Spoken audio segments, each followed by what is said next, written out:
مدینہ المنورہ کی ایک گلی سے میرے حضور گزر رہے ہیں، تو ایک ایسا مکان بن رہا تھا جس طرز تعمیر کو حضور پسند نہیں کرتے تھے۔ حضور نے روک کے پوچھا یہ کس کا مکان ہے؟ کہا فلاں انصاری صحابی کا۔ حضور نے کچھ نہیں کہا، گزر گئے۔ کسی نے اس انصاری کو جا بتایا حضور نے تیرا مکان دیکھا تھا، چہرے پہ آثار پسندیدگی ظاہر نہیں ہوئے۔ اس نے کہا اچھا، کہا ہاں۔ اس نے کدال لیا اور مکان کو زمین کے برابر کر دیا۔ 2-4 دن کے بعد حضور کا دوبارہ گزر ہوا، دیکھا کہ ملبے کا ڈھیر پڑا ہوا ہے۔ اسے بلایا، کہا میں گزرا تھا، تیرا مکان تھا، آج ملبے کا ڈھیر ہے۔ کہا حضور میں نے گرا دیا ہے۔ فرمایا کیوں؟ عرض کی سنا تھا آپ کو پسند نہیں، سنا تھا آپ کو پسند نہیں۔ میں اور آپ دیکھیں ہمارا کیا کیا حضور کو پسند نہیں، سر سے لے کر پاؤں تک غور کریں ہمارا کیا کیا حضور کو پسند نہیں۔ اپنے عقیقے سے لے کے ولیمے تک دیکھیں ہمارا کیا کیا حضور کو پسند نہیں۔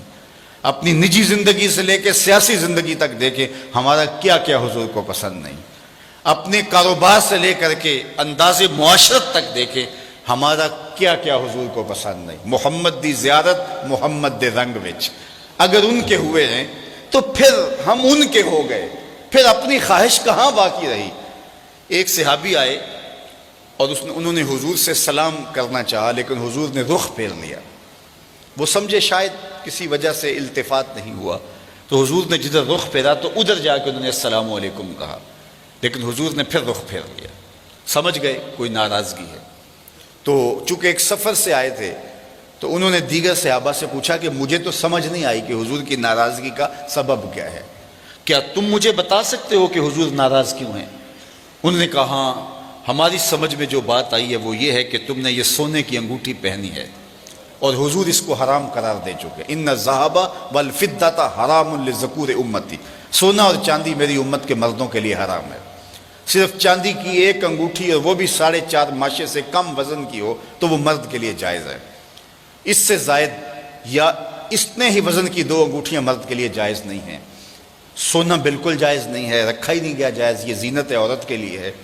تو نے یہ انگوٹھی پہنی اور حضور اس کو جہنم کی آگ کا انگارہ قرار دے چکے ہیں، گناہ بے لذت ہے تم کر رہے ہو، تو شاید حضور کی ناراضگی کا سبب یہ ہو۔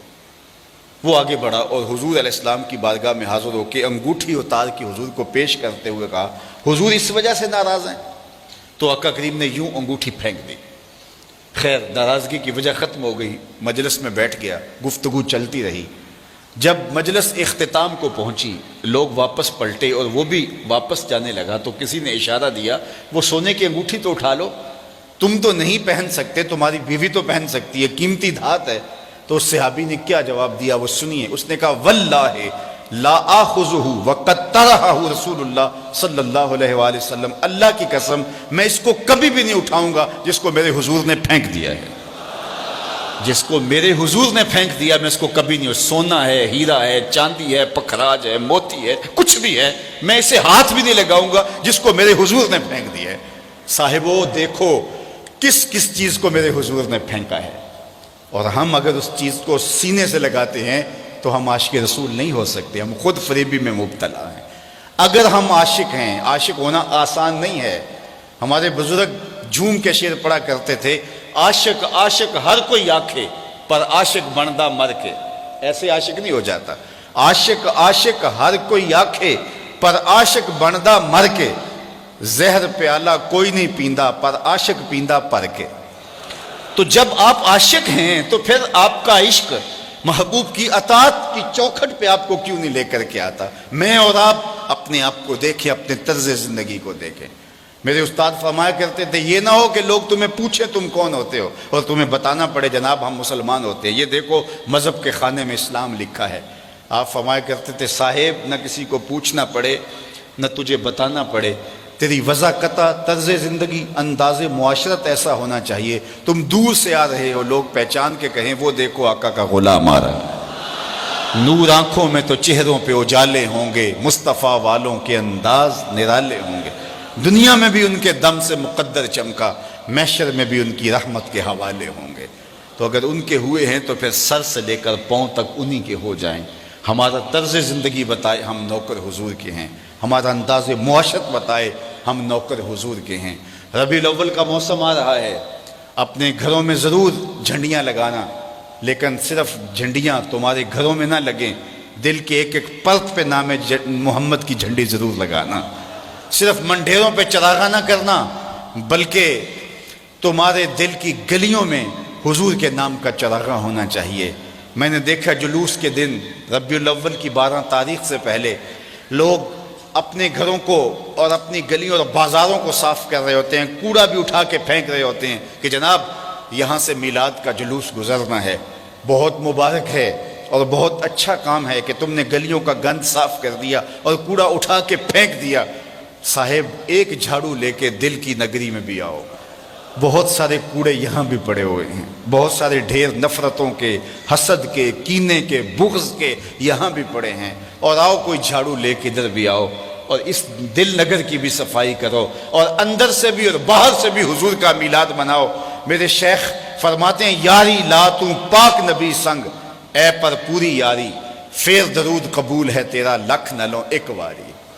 پھر تم ایک بار ہی پڑھو گے تو وہ لاکھ سے زیادہ وزنی ہوگا، جب تمہارا اندر بھی درود پڑھ رہا ہوگا، تمہارا باہر بھی درود پڑھ رہا ہوگا۔ آئیے اس موسم رحمت میں اپنے آپ کو بدلنے کی کوشش کیجئے۔ حضور کی رحمتیں چھما چھم برستی ہیں، دلوں کے آنگن محبت رسول سے آباد ہوتے ہیں۔ محبت اپنے تمام تر آداب کی رعایت کے ساتھ ہمارے وجود سے ظاہر ہو، ہمارا طرز زندگی حضور کی محبت اور حضور کے پیار کا رنگ دکھائے، اور ہم دور سے دکھائی دے کہ ہم عاشق رسول ہوتے ہیں، ہم غلام رسول ہوتے ہیں۔